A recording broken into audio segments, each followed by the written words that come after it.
Buen día, vamos a presentar la teoría, el modelo de razonamiento geométrico, un modelo que fue desarrollado y presentado por el matrimonio holandés Van Giel, Dina Van Giel Geldof y Pierre-Marie Van Giel. Eran docentes, eran profesores de matemáticas y se daban cuenta de que al enseñar geometría les costaba hacerse entender por los alumnos.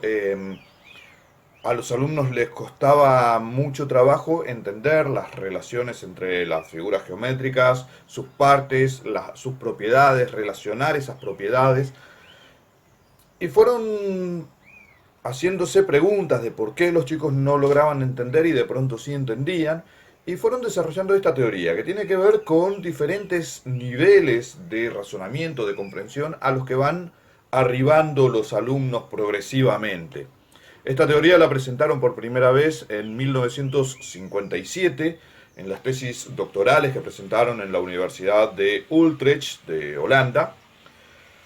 Fue después presentada en el libro firmado por Pierre-Marie Van Giel de 1986, Structure and Insight, y bueno, después ampliada y desarrollado por varios otros autores, por ejemplo Crowley en 1987, en nuestro idioma, fundamentalmente por Adela Jaime Pastor y Ángel Gutiérrez Rodríguez en 1993, que digamos no solamente traducen a nuestro idioma su obra, sino que la amplían.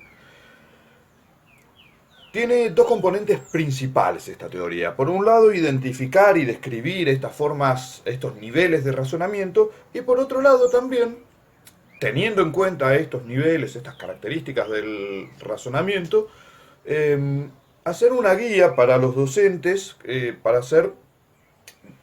acuerdo a los niveles, ver qué características tiene que tener la enseñanza. Los Van Giel reconocen 5 niveles de aprendizaje, de razonamiento, y reconocen también 5 fases de enseñanza. Los niveles ya van a estar siendo desarrollados en más profundidad por mis compañeros, pero podemos arrancar comentando algunas características generales. Estos niveles de razonamiento son progresivos y jerarquizados. Un alumno necesita pasar por cada uno de los niveles para poder llegar a una comprensión global de todas las características que tiene la geometría, que tiene cada tema dentro de la geometría.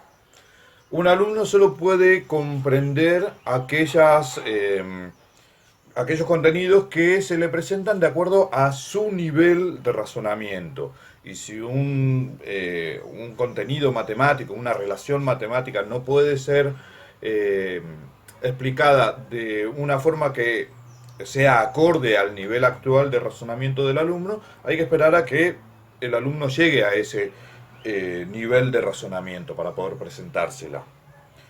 No podemos enseñarle a un alumno cómo razonar, pero sí se le puede dar herramientas para que lleguen por sí mismos a conseguir ese nivel de razonamiento superior. Y el centro de atención de este modelo no es el aprendizaje de hechos puntuales, sino es aprender a pensar, aprender a razonar.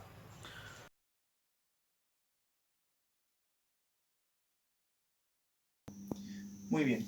Como nos comentaba nuestro compañero Rogelio, los Van Gale separan a los niveles de pensamiento en 5. En el nivel 1, nuestro pensamiento, el de los alumnos, es un pensamiento muy sencillo y reconocen a las figuras por su apariencia y su aspecto físico, no así teniendo un juego fuerte en las propiedades de los mismos. Un rectángulo es un rectángulo porque se asemeja a una puerta, ¿sí?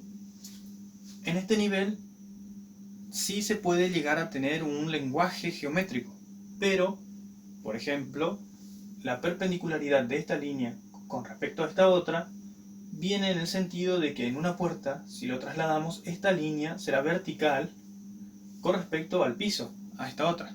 Entonces, la perpendicularidad estará relacionada con la verticalidad. En el nivel 2 ya nuestro pensamiento toma un poco más de abstracción y podemos reconocer figuras por sus propiedades, como este, por ejemplo, que es un rectángulo. No está bien dibujado, pero sí podemos reconocer que tiene 4 ángulos rectos, entonces es un rectángulo. En este nivel ya se pueden reconocer propiedades de forma empírica, como los 4 ángulos rectos de un rectángulo, o como que, por ejemplo, un triángulo isósceles tiene 2 pares de lados iguales y 2 ángulos iguales.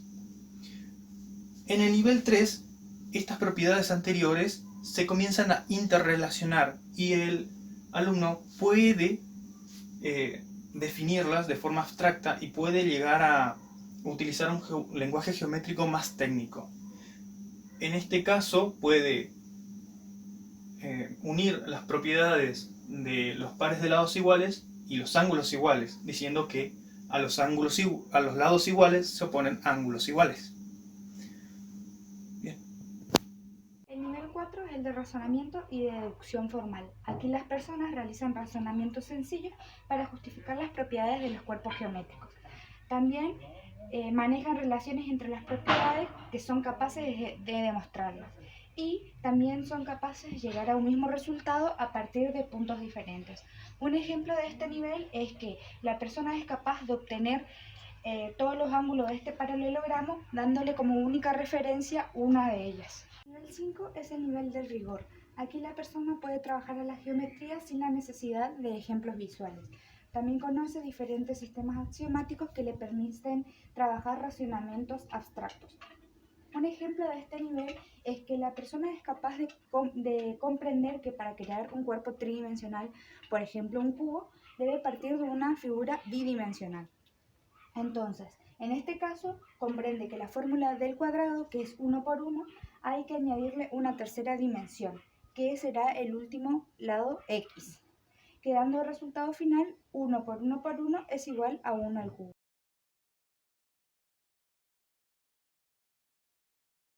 Cuentan con 5 propiedades. La propiedad número 1 es la secuencia fija, que dice que el estudiante no puede estar en los niveles de Van Helen si no pasa por el nivel número 1.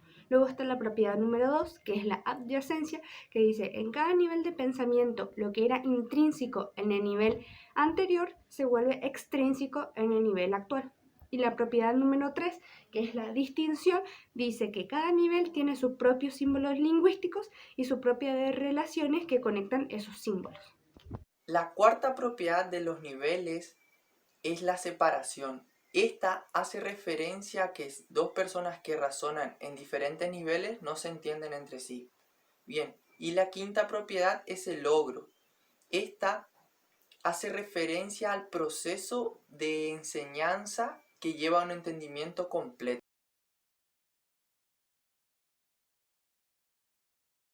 Bueno, en el modelo de Van Giele afirman que la experiencia que te lleva a un nivel superior de razonamiento no depende tanto del método de enseñanza seguido. Si bien existen métodos que te pueden facilitar, también hay otros métodos que te pueden obstruir. En este modelo de Van Giele, estas sugerencias se dan en las llamadas fases del aprendizaje. Las fases del proceso de enseñanza son 5. La primera fase se denomina información o indagación. En esta, el docente informa a los alumnos sobre el método de trabajo, sobre los conceptos, sobre los materiales necesarios, entre otros. Básicamente, en esta fase se produce una discusión entre el docente y los alumnos sobre objetos de interés. También algunas preguntas que puede formular el docente son: ¿qué es un cuadrado? ¿Qué es un rectángulo? Con estas preguntas lo que el docente pretende es cuáles son los conocimientos que tienen los alumnos y también los alumnos entender cuál es el rumbo de la materia. La fase 2 se denomina orientación guiada. En esta fase, los alumnos empiezan a explorar el material de estudio resolviendo actividades y ejercicios propuestos por el docente. Básicamente, La actividad del docente consiste en formular preguntas que sean contestadas de una forma concreta por el alumno. Sin embargo, permitiendo a la reflexión y a la comunicación de ideas entre los alumnos.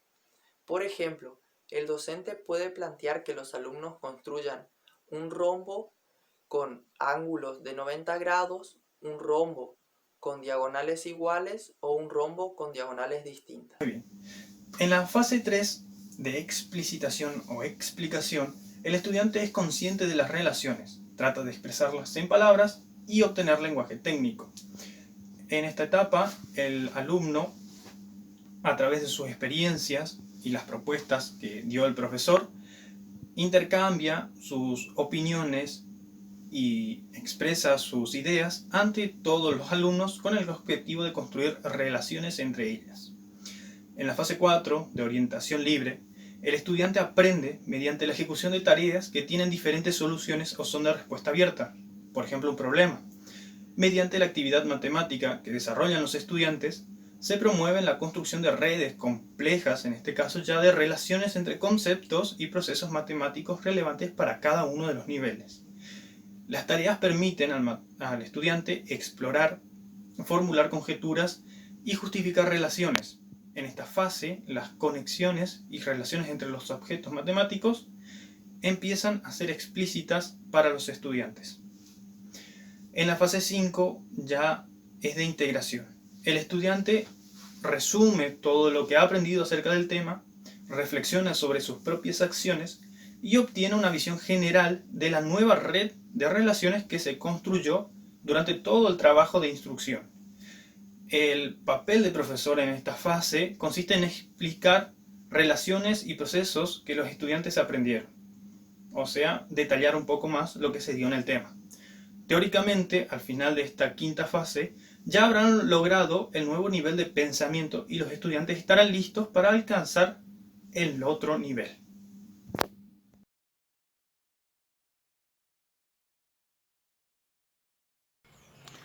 Esta teoría basada en niveles puede llevarnos a pensar en las etapas del desarrollo cognitivo que planteaba Piaget. Son dos teorías que hablan de niveles de desarrollo, que hablan de algo parecido, pero es interesante ver la relación que existe de similitudes y diferencias. No es lo mismo. Básicamente, principal diferencia, para Piaget las etapas de desarrollo cognitivo se iban dando de acuerdo a la edad de la persona.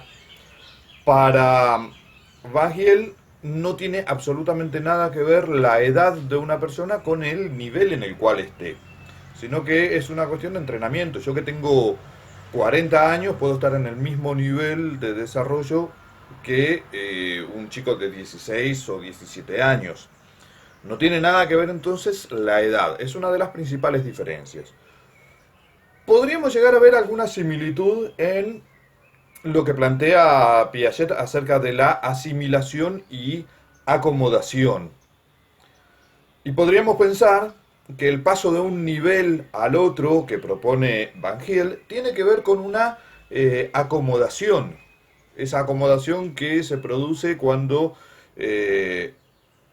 tenemos nueva información, cuando el aprendizaje nos ha dado nuevas herramientas que nos permiten reacomodar la estructura mental de una manera diferente. Y lo que era implícito, que estaba ahí pero no lo veíamos en un nivel, se hace explícito entonces en el nivel siguiente. Podríamos pensar gracias a este proceso de acomodación. Podríamos plantear esto. Entonces, lo que ahora nuevamente es implícito, está ahí, lo podemos ver pero no nombrar, en el siguiente nivel va a ser explícito y va a ser la base desde la cual podremos trabajar.